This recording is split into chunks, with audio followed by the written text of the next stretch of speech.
Luister u na die woord van die Here. Goeiedag, ek is Nico Grobler. Ons lees saam uit Psalm 25 en daarvan vers 4 en vers 5. Here, maak my u weë bekend. Leer my u paaie. Lei my in die waarheid en leer my, want u is die God van my heil. U verwag ek die hele dag. Hoeveel keer het u al gevra, soos wat Dawid hier in die Psalm vir die Here vra? Maak my u weë bekend en leer my u paaie. In hierdie woorde is daar veel afwagting en ook verwagting. Het u al 'n antwoord gekry, nadat u vir die Here gevra het om sy weg vir u bekend te maak? Het u al uitgevind wat die Here se weë en sy paaie in die lewe is?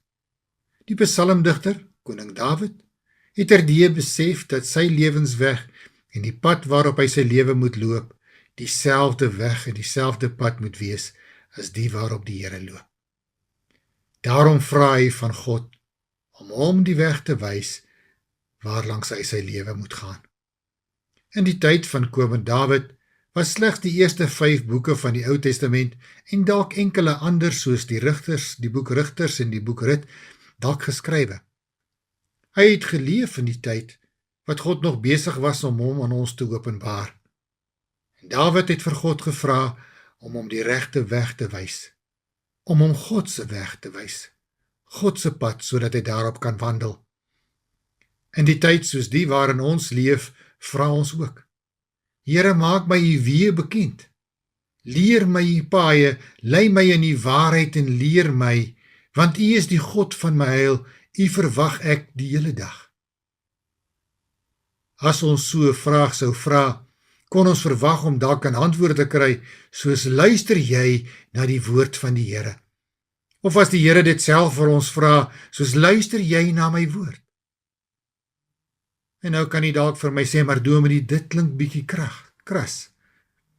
In die skrif het God homself aan ons geopenbaar, so ver as wat dit vir ons nodig is om te weet. Daarin het hy sy weë aan ons bekend gemaak en het hy vir ons sy weg geleer. En daarin het hy ook die waarheid en die weg van ons saligheid aan ons gewys. In Johannes 14 vers 6 sê Jesus: Ek is die weg en die waarheid en die lewe. Niemand kom na die Vader behalwe deur my nie.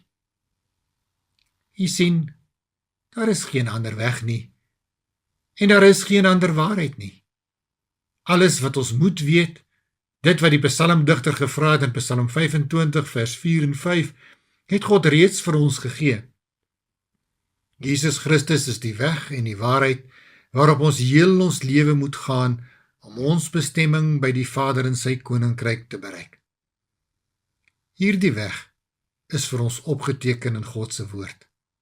En dit is ons padkaart, alles wat ons op ons lewensreis nodig het. In 2 Timoteus 3 vers 16 tot 17 lees ons, waar Paulus vir Timoteus sê: Die hele skrif is deur God ingegee en is nuttig tot lering, tot weerlegging, tot teregwysing, tot onderwysing in die geregtigheid, sodat die mens van God volkome kan wees, vir elke goeie werk volkome toegerus. U sien, in God se woord het ons die weg wat die psalmdigter van die Here gevra het. Die vraag wat elke een van ons onsself moet afvra is: doen ek genoeg moeite met die padkaart wat God vir my gegee het? Bestudeer ek dit? Ken ek die pad waarop ek my lewe moet wandel? As ek my lewe leef volgens hierdie padkaart, sal ek my eindbestemming bereik. Amen. Kom ons bid saam. Almagtige God en hemelse Vader, Here, baie dankie dat U woord vir ons gegee het en dat U vir ons alles daarin opgeteken het wat ons nodig het. Dat U vir ons die weg aanwys. Dankie dat U vir ons U Seun Jesus Christus na hierdie wêreld gestuur het, sodat hy vir ons die weg kan berei tot saligheid. Here, dankie dat U Gees in ons lewens laat werk, om vir ons op die regte pad te hou. Here, ons bid al hierdie dinge in die naam van Jesus Christus, ons Verlosser. Amen.